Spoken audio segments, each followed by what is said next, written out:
लातूर शहरातील जुना एमआयडीसी परिसरात असलेल्या सुमित कोचोटा यांच्या रद्दीच्या 3 गोडाऊनला सोमवारी रात्री 9:30च्या सुमारास भीषण आग लागली होती. बघता बघता या आगीनं उग्र रूप धारण करत तिन्ही गोडाऊनमधील साहित्य भस्म केलं होतं. यात 6 वाहने, 2 मशीन आणि रद्दी साहित्य असे एकूण 5 कोटींचं साहित्य जळून खाक झालंय. तर आग आटोक्यात आणण्यासाठी अग्निशमन दलाच्या जवानांना तब्बल 22 तास अथक प्रयत्न करावे लागलेत.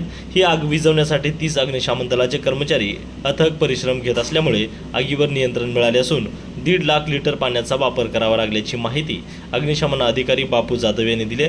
तर या आगीत 5 कोटीपेक्षा अधिक नुकसान झालं असून काहींचं इन्शुरन्स आहे तर काहींचं नाही. त्यामुळे शासनाकडून काहीतरी मदत मिळाली तर घेणार असल्याचं गोडाऊन मालक सुमित कोचोटा यांनी सांगितलंय.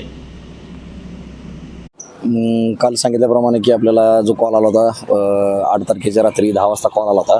त्या कॉलच्या अनुषंगानं आपण इथं पहिली गाडी पाठवली. पहिल्या गाडीच्या ज्या काही कर्मचाऱ्यांनी परिस्थिती इथली पाहिली जी भीषण आगीची, त्यांनी कल्पना दिली मुख्यालयात. मुख्यालयाच्या कल्पनेनंतर लगेच आपण या बाबीची गांभीर्याने दखल घेत तातडीनं आपण सर्व अग्निशमन वाहने म्हणजे एकूण 7 अग्निशमन वाहने मुख्यालयाची व 8वा गांधी उपअग्निशमन केंद्राचं वाहन या ठिकाणी तातडीनं पाठवलं.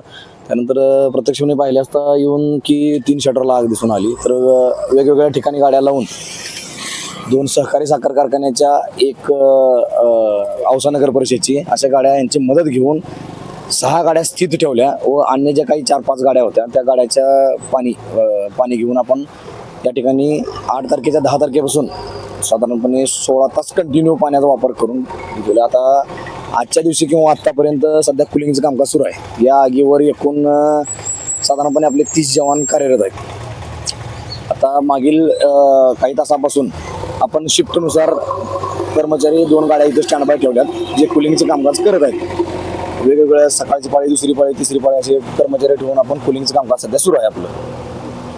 30 कर्मचारी या ठिकाणी कार्यरत होते.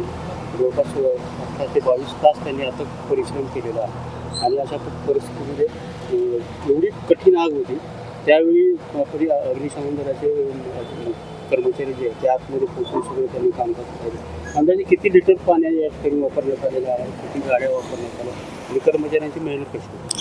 साधारणपणे या आगीवर पाहिलं असतं आगीचं जे भीषण जे रूप जे त्या रूपाच्या अनुषंगानं या ठिकाणी एक अंदाजे 65 ते 70 अग्निशमन वाहने आत्तापर्यंत पाणी मारून झालेलं आहे. तसेच म्हणजे एक साधारणपणे 1.5 ते 2 लाखाच्या दरम्यान त्या पाण्याचं आपण गणित घालू शकतो. अग्निशमन जवानांनी आपल्या जीवाची बाजी लावून ज्या ज्या ठिकाणी आपल्याला त्यांना आतमध्ये जायला चान्स होता त्या ठिकाणी आतमध्ये जाऊन त्यांनी कुलिंगचं कामकाज, आग थांबवण्याचं कामकाज केलेलं आहे. आग सध्या धोक्याच्या बाहेर आहे. कुलिंगचं कामकाज सुरू आहे. होतं वेस्ट पेपर, रद्दी पेपरचं गोडाऊन होतं पूर्णपणे. स्टॉक करीबन 3-3.25 कोटीचा स्टॉक होता. प्लांट मशिनरी 1 करोड होती आणि शेड होता 1 करोडचा. हे सगळं संपलं आहे. मध्ये काही वाहनं 6 गाड्या होत्या मध्ये, 4 छोटा हत्ती, 1 फोरक्लिप आणि ट्रॅक्टर. हे सगळे झालेले आहेत, काही झालेलं नाही.